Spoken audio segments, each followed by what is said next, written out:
Hey, so it's the early hours here in the UK, and there's been breaking news. Not quite sure what time it happened, but breaking news of a mass brawl involving biker gangs in Waco, Texas. The report suggests as many as 9 people are dead. I'm not sure if all 9 are bikers or if any of those include police or bystanders, but the report seemed to indicate that all the victims slash perpetrators are the bikers themselves. There's a few angles I want to take with this video because I think it's an interesting report, if unpleasant one. Um, Firstly, is the nature of the reputation that biker gangs have. Now, I have noticed that there's a trend when these sort of reports come about with biker gangs, um, because it's obviously not the first time that trouble is associated with these these clubs or gangs or whatever you want to call them. Um, There seems to be two opinions. There's very little middle ground. One opinion is that they're a bunch of thugs and they're grown men who act like rebellious teenagers and put others' lives at risk. The other side of the argument is it's unfair to generalize all biker clubs, and a lot of biker clubs do work for charities and veterans and so on. Um, I think common sense would indicate that it is unfair to probably vilify all biker gangs as thugs. But I think those well, I shouldn't say all biker gangs, I should say all biker associations as thugs. But those who are more moderates, those who are just in it because they like the camaraderie or the you know the machines or whatever it is, they need to recognize that this negative image that bikers have, it hasn't just come out of the clouds. It's there for a reason.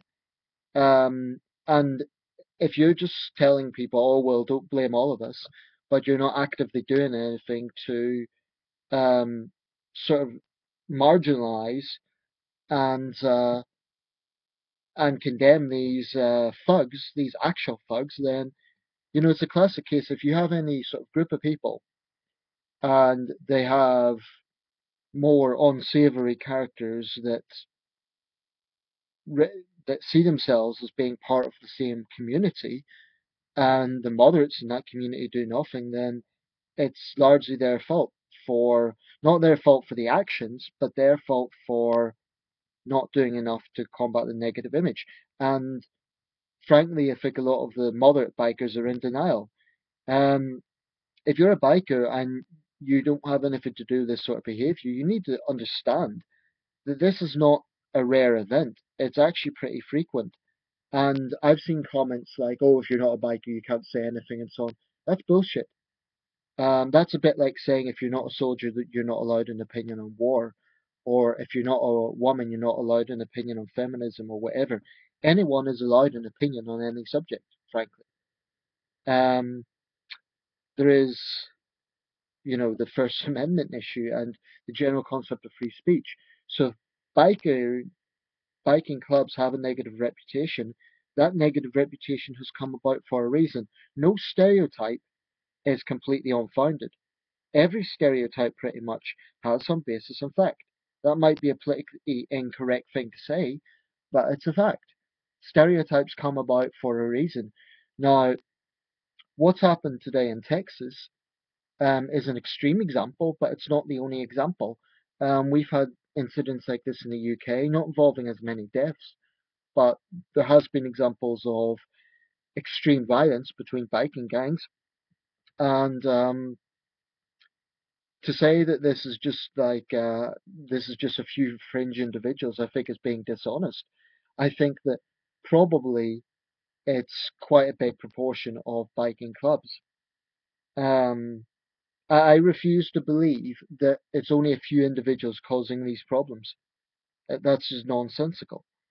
Um, So, people who are in biking clubs because they just like the camaraderie and they like fast machines or whatever, that's fine. But you need to recognize that A, people outside the biking community have a right to an opinion, and have a right to have a negative perception. And you're not going to change their mind by just telling them, oh, you know nothing about bikers.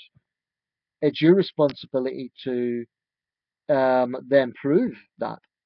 A, through your own actions, and B, through condemning the behaviour of these sort of thugs. And, the thing about this is right now, nine people are dead. That's not a good thing. But I've got much more concern for innocent passers-by. I mean, the report goes, and this isn't just a single source I've seen this from. I've seen a wide range of sources. There's a news stream, there's a wide range of sources.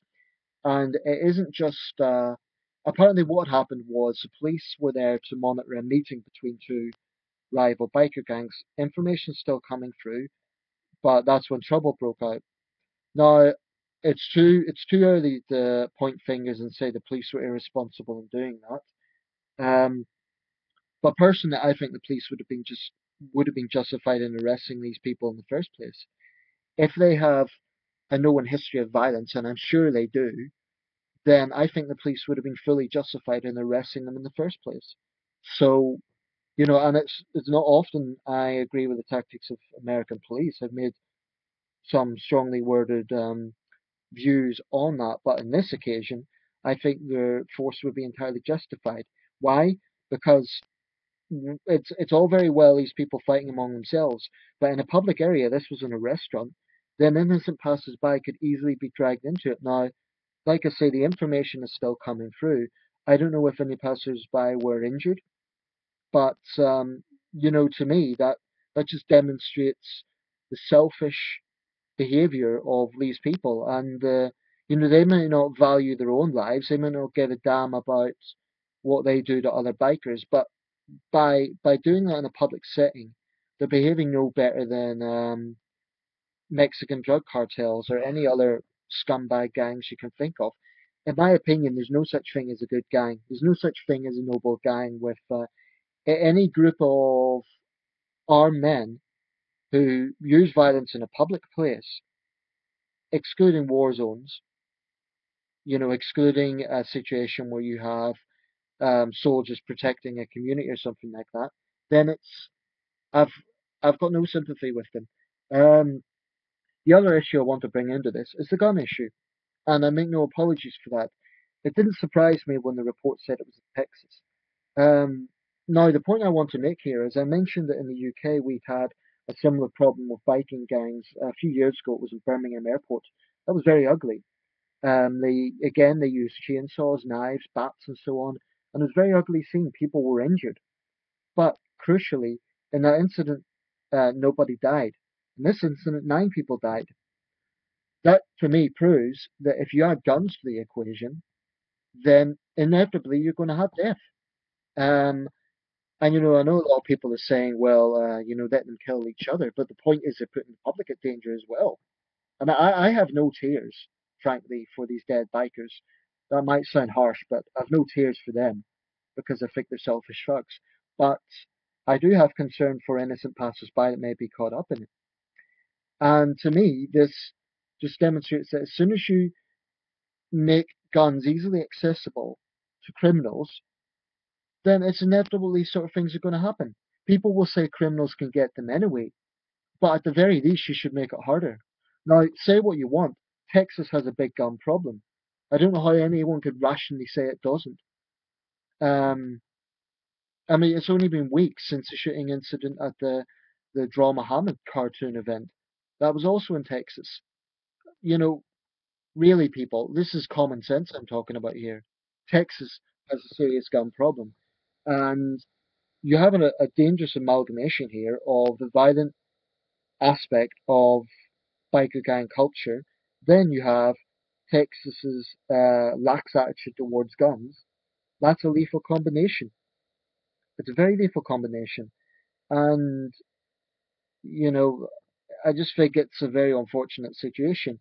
Like I say, it's lucky that wasn't nine innocent passers-by, but it very well could have been. And, the reports are still trickling through. It may well be that there were innocent passers-by injured. So, I'm not trying to make myself popular in this video. And I imagine it will be an unpopular video. I imagine I'm going to get a lot of thumbs down. But what the hell? I'm the sort of person who speaks my mind, and I don't give a damn what people think of that. So my reflection on this is that those bikers who always say things like, "Oh, but bikers are misunderstood," or you know, what's your answer to this? Are you going to tell us that it's just a few fringe individuals? Because I think that's dishonest. You personally may not be involved in this sort of stuff. You may do great work for charity. You may be a decent person. But the fact of the matter is, the biking world has a big image problem, and it's not helped by incidents like this. So you can't just dismiss that and say it's a fringe thing, it's not an issue, when it blatantly is an issue. And secondly, it's quite obvious that Texas has a gun problem. I mean, this could have happened in another state with lax gun controls, but take away the gun factor, and you'd probably have bruises, maybe cuts, maybe some people in hospital, but I don't think you would have 9 deaths. Now, people will say, what about knife wounds? Two people can die from knife wounds, but if someone's stabbed with a knife, there's a better chance of them surviving than if they get their head blown off. I'm not trivializing it. It's still what happened in Birmingham, for example, was very ugly and very unfortunate. And again, there's no difference. They were also thugs, but there wasn't a gun aspect. That's a fact. So, I guess this video is going to get thumbed down because, um, yeah, that's tends to be the case with videos I make on the gun issue. But so be it. I have to just speak with my conviction.